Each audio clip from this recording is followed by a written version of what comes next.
बाप रे बाप। आई लव यू पगले।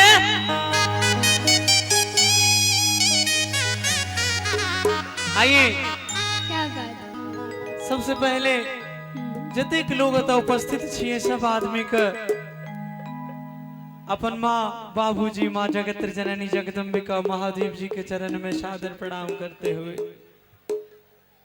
आई पावन गोड़ियारी के धरती पर जते के हमर भाई सब उपस्थित छी आता जते आदरणीय लोग उपस्थित छी पीछे जितने भाई हैं हमारे इमहर जते चाची सब हमर बहन सब जते दूर तक हमर आवाज जाई छे हम दोनों आदमी अहा सबके मंच के माध्यम से पैर छुकर प्रणाम करै छी। एगो जोरदार ताली बजा के आशीर्वाद द दिया।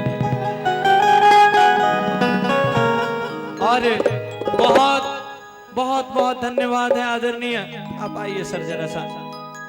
और देखिए मैंने जीवन में सर आपसे कुछ सीखी है तो शालीनता सीखी है।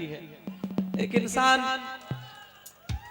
इतने बड़े पद को जिस नौकरी को करने के लिए लोग पागल रहते हैं क्या नहीं करते हैं आपने उस पद को त्याग के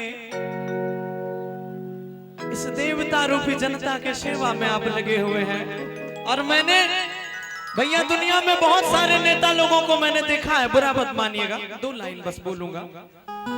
बहुत सारे लोगों को मैंने देखा है, अलग अलग जगह मैं जाता हूँ रोज रोज, ये व्हाइट कुर्ता व्हाइट पैजामा 1 नंबर जूता सेंट चश्मा उतरना नहीं चाहिए। नेताजी के बेइज्जती भेजते हैं ऊपर से स्कॉर्पियो एन नहीं तो फॉर्च्यूनर। इनसे शालीनता देखिए हमें लगता है कि लगभग ना के बराबर ये आपको कभी जूते में दिखे होंगे, ना के बराबर।